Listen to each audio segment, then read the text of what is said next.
Hello दोस्तों, आज के इस वीडियो में भारत के वन और प्राकृतिक वनस्पति पर जितना भी एमसीक्यूज बनता है उस सभी का डिस्कस करने वाले हैं। दोस्तों, अगर आप किसी भी एग्ज़ाम की तैयारी कर रहे हैं, अगर आप इस वीडियो को देखते हैं तो फिर आपके एग्ज़ाम में 1 से 2 क्वेश्चन सीधे आपको मिल जाएगा। तो चलिए दोस्तों, अब इस वीडियो को शुरू करते हैं। तो दोस्तों, क्वेश्चन नंबर फर्स्ट है, देश के सर्वाधिक क्षेत्रफल पर किस प्रकार के वन पाए जाते हैं? तो फिर वो है उष्ण आर्द्र पतझड़ वन। दोस्तों, उष्ण आर्द्र पतझड़ वन भारत के मध्यवर्ती वाले क्षेत्र में पाया जाता है और यह वन यानी कि इस प्रकार के वन वैसे क्षेत्रों में पाई जाती है जहां पर औसत वार्षिक वर्षा 100 से 200 सेंटीमीटर के बीच होती है। अगर बात करें कि भारत के तटवर्ती वाले क्षेत्र में किस प्रकार के वन पाई जाती है, तो फिर यहाँ पर सदाबहार वन पाई जाती है जहाँ पर औसत वार्षिक वर्षा 200 सेंटीमीटर होती है, और जबकि मरुस्थलीय वाले क्षेत्र में औसत वार्षिक वर्षा 50 सेंटीमीटर होती है। तो दोस्तों, आपको याद रखना है कि भारत के मध्यवर्ती वाले क्षेत्र में औसत वार्षिक वर्षा 200 से यानी कि 100 से 200 सेंटीमीटर के बीच होती है, जबकि तटवर्ती वाले क्षेत्र में औसत वार्षिक वर्षा 200 सेंटीमीटर होती है, जबकि मरुस्थलीय वाले क्षेत्र में 50 सेंटीमीटर या फिर उससे भी कम होती है। इतना आपको याद रखना है। और उसके बाद फिर दूसरी बात, भारत के यानी कि देश के सर्वाधिक क्षेत्रफल पर किस प्रकार के वन पाई जाती है? तो फिर आपको बोलना है उष्ण आर्द्र पतझड़ वन, जो भारत के मध्यवर्ती वाले क्षेत्र में पाई जाती है। उसके बाद फिर दोस्तों, देश के उन भागों में जहां औसत वार्षिक वर्षा 200 सेंटीमीटर से अधिक तथा वार्षिक औसत तापमान 24 डिग्री सेल्सियस के आसपास तथा वर्ष भर आर्द्रता 70% तक रहती है, तो वहाँ पर किस प्रकार के वन पाई जाती है? तो दोस्तों, मैंने आपको पीछे बताया कि 200 सेंटीमीटर या उससे अधिक वाले वर्षा वाले क्षेत्र में किस प्रकार के वन पाई जाती है, तो फिर सदाबहार वन। इसलिए इसका सही ऑप्शन होगा ऑप्शन नंबर बी। कौन सा दोस्तों? उष्ण आर्द्र सदाबहार वन। और भारत के सर्वाधिक क्षेत्रफल पर पाया जाने वाला वन कौन सा है? तो उष्ण आर्द्र पतझड़ वन। उसके बाद फिर दोस्तों, देश के 100 से 200 सेंटीमीटर औसत वार्षिक वर्षा वाले क्षेत्र में किस प्रकार की वनस्पतियाँ पाई जाती है? तो फिर मैंने पीछे भी बताया था, जो है उष्ण आर्द्र पतझड़ वन, जो भारत के सर्वाधिक क्षेत्र पर भी फैला है। कहाँ पर? तो भारत के मध्यवर्ती वाले क्षेत्र में, और तटवर्ती वाले क्षेत्र में सदाबहार वन। और दोस्तों, इसके पूर्वी तटवर्ती वाले क्षेत्र में यहाँ पर सुंदरी वन पाई जाती है, जिसे मैंग्रोव वन कहते हैं, जो यहाँ पर आने वाले सुनामी और इसके अलावा आने वाले तूफान को काफ़ी हद तक वो सीमित कर देता है, क्योंकि उनके जड़ें काफ़ी मजबूत होती है। इस वजह से उसे आसानी से न्यूट्रल कर देता है। उसके बाद फिर दोस्तों, 50 सेंटीमीटर से कम औसत वार्षिक वर्षा वाले क्षेत्र में सामान्यतः किस प्रकार के वन पाई जाती है? तो फिर वो मरुस्थलीय वन पाई जाती है। वो कहाँ पाया जाता है दोस्तों? तो फिर आप ध्यान दीजिए, वो खास करके यहाँ आरा वाले क्षेत्र है, उसके बाद फिर यहाँ पर मरुस्थलीय क्षेत्र है। इसी वाले क्षेत्र में करीब 50 सेंटीमीटर या फिर उससे भी कम औसत वार्षिक वर्षा होती है, और उसके बाद फिर तटवर्ती वाले क्षेत्र में 200 सेंटीमीटर से अधिक होती है, और मध्यवर्ती वाले क्षेत्र में 100 से 200 सेंटीमीटर के आसपास होती है। उसके बाद फिर दोस्तों, दलदली अथवा ज्वार भाटा क्षेत्र में पाए जाने वाला वन को क्या कहा जाता है? दलदली अथवा ज्वार भाटा क्षेत्र में पाए जाने वाले वन को क्या कहा जाता है? तो उसे मैंग्रोव वन कहा जाता है। और मैंग्रोव वन खासकर बंगाल की खाड़ी में बनती है, यानी कि वहाँ पर पाई जाती है। और मैंने पीछे भी बताया था कि यहाँ पर आने वाले सुनामी काफ़ी हद तक इसे न्यूट्रल कर देती है, और इसी क्षेत्र में दलदली काफ़ी है। और उसके बाद फिर ज्वार भाटा भी इसी क्षेत्र में आती है, खासकर पश्चिम बंगाल में, जो भारत का एक राज्य है। उसके बाद फिर दोस्तों, क्वेश्चन नंबर 6, भारत में मैंग्रोव वनस्पति का सर्वाधिक विस्तार किस राज्य में पाया जाता है? अभी मैंने आपको पीछे बताया दोस्तों कि ये बंगाल की खाड़ी वाले क्षेत्र में है, और जो खासकर भारत के पश्चिम बंगाल में है। तो इसका सही ऑप्शन होगा ऑप्शन नंबर बी, पश्चिम बंगाल में होगा, जहाँ पर मैंग्रोव वनों का विस्तार सर्वाधिक है। और इस तट में आने वाला सुनामी काफ़ी हद तक सीमित होता है। इसका मेन वजह है मैंग्रोव वन, क्योंकि यहाँ इसकी जड़ें काफ़ी अंदर तक होती हैं और एक दूसरे से लिपटा हुआ होता है। इस वजह से काफ़ी हद तक यहाँ आने वाला सुनामी को न्यूट्रल कर देता है। उसके बाद फिर दोस्तों, भारत में चंदन की लकड़ी के वन सबसे अधिक कहाँ पाया जाता है? तो फिर वो दोस्तों नीलगिरी की पहाड़ियों में पाई जाती है। नीलगिरी की पहाड़ियाँ 3 राज्यों में फैला हुआ है, एक है केरल, और उसके बाद फिर है तमिलनाडु, एक है उसके बाद फिर कर्नाटक। यानी कि केरल कहने का मतलब है कि इस तीनों राज्य में पाया जाता है चंदन की लकड़ी, लेकिन अधिकतम किस राज्य में पाई जाती है? तो फिर कर्नाटक में। कहाँ दोस्तों? तो फिर कर्नाटक में। उसके बाद फिर दोस्तों, साइलेंट वैली के चर्चित होने का कारण क्या है? तो फिर वहाँ की जैव विविधता तथा सदाबहार वन का संरक्षण। इसलिए इसका सही ऑप्शन होगा ऑप्शन नंबर डी। उसके बाद फिर दोस्तों फूलों की घाटी स्थित है, यानी कि फूलों की घाटी कहाँ स्थित है, तो फिर आपको बोलना है उत्तराखंड में। दोस्तों उत्तराखंड के किस क्षेत्र में, तो फिर उसके पीलीभीत वाले क्षेत्र में। और साइलेंट वैली किसे कहा जाता है, तो फिर केरल वाले क्षेत्र में। उसके बाद फिर दोस्तों फिर है शांत घाटी। मैंने आपको पीछे बताया दोस्तों शांत घाटी कहाँ स्थित है, तो फिर ये केरल में। और फूलों की घाटी कहाँ, तो फिर उत्तराखंड में। उसके बाद फिर दोस्तों पश्चिमी हिमालय में उच्च पर्वतीय वनस्पतियाँ 3000 मीटर तक की ऊंचाई तक ही उपलब्ध होती है, जबकि पूर्वी हिमालय में 4000 मीटर की ऊंचाई तक मिलती है। एक ही पर्वत श्रेणी में इस प्रकार की विविधता का क्या कारण है? दोस्तों भारत है इस प्रकार से, यहाँ पर है पूर्वोत्तर राज्य। पूर्वोत्तर राज्य में अधिक ऊंचाई तक वनस्पतियाँ पाई जाती है, इसका कहने का मतलब है।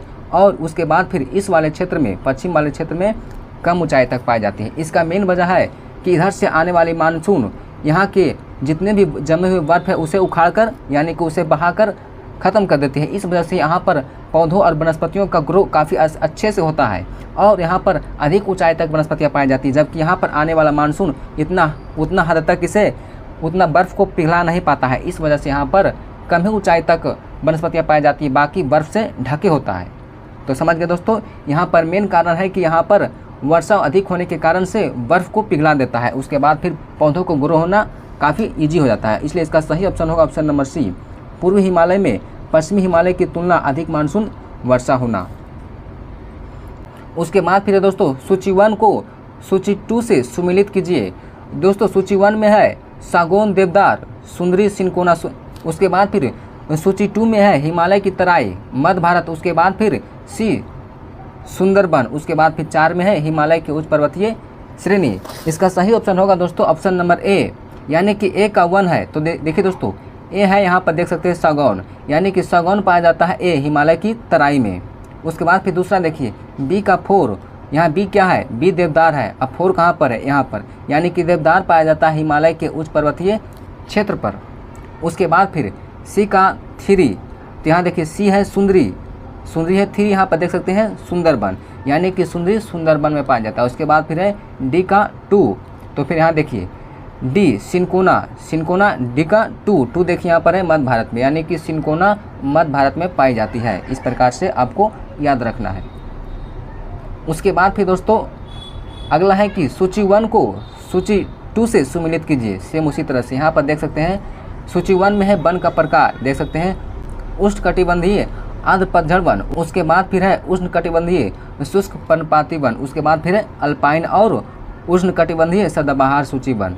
उसी तरह से सूची 2 में है प्रदेश, यानी कि इस प्रकार के वन किस प्रदेश में पाई जाती है, तो फिर यहाँ पर है अरुणाचल प्रदेश, सह्याद्री, मध्य गंगा का मैदान। और उसके बाद फिर है तराई।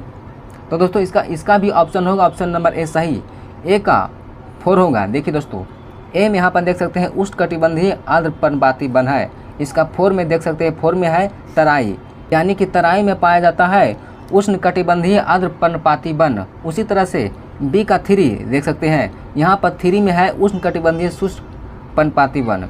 और उसके बाद फिर 3 में देख सकते हैं मध्य भारत में, यानी कि मध्य भारत में पाया जाता है उष्णकटिबंधीय शुष्क पर्णपाती वन। उसके बाद फिर है सी में, सी का 1 है, यहाँ पर सी देख सकते हैं अल्पाइन। और उसके बाद फिर 1 में है यहाँ पर अरुणाचल प्रदेश, यानी कि अरुणाचल प्रदेश में अल्पाइन प्रकार की वन पाई जाती है। उसके बाद फिर है डी का 2, यहाँ पर डी में देख सकते हैं उष्णकटिबंधीय सदाबहार वन। और उसके बाद फिर 2 में कहाँ पर है सह्याद्री, यहाँ देख सकते हो दोस्तों, यानी कि यहाँ पर भारत के मध्यवर्ती वाले क्षेत्र में पाया जाता है उष्णकटिबंधीय पतझड़ वन। और उसके बाद फिर यहाँ पर हिमालय के तटवर्ती वाले क्षेत्र में पाया जाता है उष्णकटिबंधीय पर्णपाती वन। और उसके बाद फिर सह्याद्री वाले क्षेत्र में पाया जाता है उष्णकटिबंधीय सदाबहार वन। और उसके बाद फिर अरुणाचल प्रदेश वाले क्षेत्र में पाया जाता है कौन सा दोस्तों, अल्पाइन प्रकार की बने। तो इस प्रकार से आपको याद रखना है। उसके बाद फिर है दोस्तों नेक्स्ट है कि पश्चिमी घाट पर पाए जाने वाले वनस्पति का प्रकार क्या है। तो दोस्तों मैंने आपको पीछे बताया था सदाहरित, यानी कि सदाबहार वन। यहाँ पर इसे आप रख सकते हैं दोस्तों कि यहाँ पर सदाबहार वन भी पाई जाती है। कहाँ पर, तो पश्चिमी घाट में। और साथ ही साथ पूर्वी घाट में, लेकिन पूर्वी घाट में एक अलग रूप से यहाँ पर पाई जाती है दोस्तों, जो मैंने आपको बताया सुंदरी वन, जो मैंग्रोव वन है, जबकि इधर पश्चिमी घाट वाले क्षेत्र में नहीं पाया जाता है। उसके बाद फिर है दोस्तों उष्णकटिबंधीय अर्ध सदाबहार वन पाई जाती है, यानी कि उष्णकटिबंधीय अर्ध सदाबहार वन कहाँ पाई जाती है? तो फिर दोस्तों ये प्रायद्वीपीय पठार में पाई जाती है। कहाँ दोस्तों? प्रायद्वीपीय पठार में पाई जाती है। उसके बाद फिर दोस्तों निम्नलिखित नदी डेल्टाओं में किन पर मैंग्रोव वन पाई जाती है? पहला है नर्मदा, उसके बाद फिर स्वर्णरेखा, उसके बाद फिर कृष्णा और गंगा। तो दोस्तों सबसे पहले हम आपको बताते हैं नर्मदा। नर्मदा इधर बहती है, उसके बाद फिर आ गया स्वर्णरेखा, वो इस तरफ, उसके बाद फिर आ गया कृष्णा और उसके बाद फिर गंगा। यानी कि यहाँ पर नर्मदा नदी जो पश्चिमी तट पर है, और मैंने आपको बताया था कि पश्चिमी तट पर मैंग्रोव वन नहीं पाई जाती है, केवल पूर्वी तट वाले क्षेत्र में पाई जाती है। तो फिर इसे नर्मदा यानी कि एक छोड़कर देख सकते हैं 2, 3 और उसके बाद फिर 4, इसलिए सही ऑप्शन होगा ऑप्शन नंबर डी। कह सकते हैं कि स्वर्णरेखा और उसके बाद फिर कृष्णा और गंगा नदी के तट पर इस प्रकार के वन पाए जाते हैं। किस प्रकार के? मैंग्रोव। उसके बाद फिर दोस्तों गंगा ब्रह्मपुत्र डेल्टा क्षेत्र का वन निम्नलिखित में से किस नाम से जाना जाता है? तो फिर आपको मैंने बताया था दोस्तों कि डेल्टा पर पाया जाता है मैंग्रोव वन। अब मैंग्रोव वन यानी कि वहाँ पर सुंदर वन पाई जाती है, इसलिए सही ऑप्शन होगा ऑप्शन नंबर डी। उसके बाद फिर दोस्तों निम्नलिखित में से किन पहाड़ियों पर उष्णकटिबंधीय सदाबहार वन पाई जाती है? तो फिर मैंने आपको बताया नीलगिरी की पहाड़ियाँ, जो 3 राज्यों में फैला हुआ है। कौन कौन दोस्तों? तो फिर केरल, उसके बाद फिर कर्नाटक और उसके बाद फिर एक तमिलनाडु में, जहाँ पर दोस्तों यानी कि नीलगिरी की पहाड़ियों पर चंदन की लकड़ी मिलती है, जो सर्वाधिक कहाँ मिलती है? तो फिर कर्नाटक वाले क्षेत्र में। निम्नलिखित में से कौन सा राज्य शहतूत रेशम उत्पादित करता है? तो फिर वो है दोस्तों कर्नाटक, इसलिए इसका सही ऑप्शन होगा option number B, Karnataka. Ganga Brahmaputra के डेल्टाई क्षेत्रों में किस प्रकार की वन की अधिकता के कारण इसे सुंदर वन कहा जाता है? तो फिर यहाँ सुंदरी प्रकार की वन के कारण ही इसे सुंदर वन कहा जाता है। उसके बाद फिर दोस्तों भारत में चंदन की लकड़ी के लिए प्रसिद्ध राज्य कौन सा है? तो फिर वो है कर्नाटक। मैंने आपको बताया दोस्तों कि ये खासकर कहाँ पाई जाती है? तो फिर ये 3 राज्यों में पाई जाती है। किस पहाड़ी पर? तो नीलगिरी की पहाड़ी पर। नीलगिरी 3 पहाड़ यानी कि 3 राज्यों में फैला हुआ है, केरल, कर्नाटक और तमिलनाडु, जिसमें सर्वाधिक पाए जाने वाली चंदन की लकड़ी है कर्नाटक में। उसके बाद फिर नेक्स्ट है दोस्तों भारत के किस प्रदेश में उष्णकटिबंधीय से लेकर अल्पाइन प्रकार की वनस्पतियां पाई जाती है? दोस्तों अल्पाइन प्रकार की वनस्पतियां ऐसे क्षेत्रों में पाई जाती है जो काफ़ी ठंडा और ऊंचा प्रदेश है, और इस प्रकार की क्षेत्र कहाँ पाई जाती है? तो फिर हिमालय वाले क्षेत्र में, इसलिए इसका सही ऑप्शन होगा ऑप्शन नंबर सी। इसलिए इसका सही ऑप्शन होगा ऑप्शन नंबर सी, उत्तर का हिमालय पर्वतीय क्षेत्र। उसके बाद फिर दोस्तों भारत में सर्वाधिक महत्वपूर्ण व्यावसायिक वन कौन सा है? तो फिर है ऑप्शन नंबर सी, उष्णकटिबंधीय अर्ध सदाबहार वन। उसके बाद फिर दोस्तों भारत के वनों में उष्णकटिबंधीय और शीतोष्णकटिबंधीय वन का योगदान कितना है? तो फिर उष्णकटिबंधीय दोस्तों 93% है, और उसके बाद फिर शीतोष्णकटिबंधीय 7% है। उसके बाद फिर भारत में प्रमुख वनस्पति कौन सी है? तो फिर वो है पतझड़ वन, जो भारत के सर्वाधिक क्षेत्र में पाई जाती है। कहाँ पर? तो मध्यवर्ती वाले क्षेत्र में जो सर्वाधिक है। इसका औसत वार्षिक वर्षा कितना है दोस्तों? तो फिर 100 से 200 सेंटीमीटर, और तटवर्ती वाले क्षेत्र में 200 या 200 से अधिक सेंटीमीटर औसत वार्षिक वर्षा वाले क्षेत्र पाई जाती है। उसके बाद फिर दोस्तों निम्नलिखित में से कौन सा राज्य तेंदुपत्ते का प्रमुख उत्पादक है? तो फिर वो है मध्य प्रदेश। और मैंने आपको बताया था दोस्तों कर्नाटक किसका उत्पादक है सर्वाधिक? तो फिर वो है चंदन की लकड़ियों का। कहाँ, किस पर्वत पर होता है? तो फिर नीलगिरी की पर्वत पर, जो 3 राज्यों में फैला हुआ है। भारत के निम्नलिखित क्षेत्र में से किसमें मैंग्रोव वन, सदापर्णी वन और पर्णपाती वनों के संयोजन है? यानी कि इनमें से किस क्षेत्र में इस तीनों प्रकार की वनें पाई जाती है? तो फिर वो है दोस्तों अंडमान निकोबार और द्वीप समूह वाले क्षेत्र में। उसके बाद फिर जो वन चक्रवातों के अवरोधकों के कार्य करते हैं वे वन कौन से है? तो फिर वो है मैंग्रोव वन। दोस्तों यहाँ पर मैंने आपको पीछे बताया था कि वन चक्रवातों को प्रभावित करने वाले कौन सा वन है? तो फिर मैंग्रोव, क्योंकि इसकी जड़ें काफ़ी एक दूसरे से घूमी हुई मिली हुई होती है, और यहाँ पर चक्रवातों को काफ़ी हद तक सीमित कर देता है। उसके बाद फिर दोस्तों निम्नलिखित राज्यों पर विचार कीजिए। अरुणाचल प्रदेश, हिमाचल प्रदेश, उसके बाद फिर मिजोरम। उपर्युक्त राज्यों में से किसमें उष्णकटिबंधीय अर्ध सदापर्णी वन पाई जाती है। सदापर्णी का मतलब होता है सदाबहार वन। तो दोस्तों यहाँ पर हिमाचल प्रदेश में नहीं पाया जाता है, बाकी अरुणाचल प्रदेश और मिजोरम में पाया जाता है, क्योंकि यह पूर्वोत्तर भारत का क्षेत्र है और यहाँ पर काफ़ी अधिक वर्षा होती है। इसलिए इसका सही ऑप्शन दोस्तों 1 और 3 है। 1 और 3 वाले क्षेत्र यानी कि ऑप्शन नंबर सी सही होगा। सदाबहार बरसाती वन मुख्यतः कितनी सुवितरित वार्षिक वर्षा के क्षेत्र में पाई जाती है। यहाँ दोस्तों सदाबहार बरसाती वन का रहा, तो ये 200 या 2 से अधिक सेंटीमीटर। साल और सागौन की वृक्ष निम्नलिखित में से किस प्राकृतिक वनस्पति पट्टी में पाई जाती है।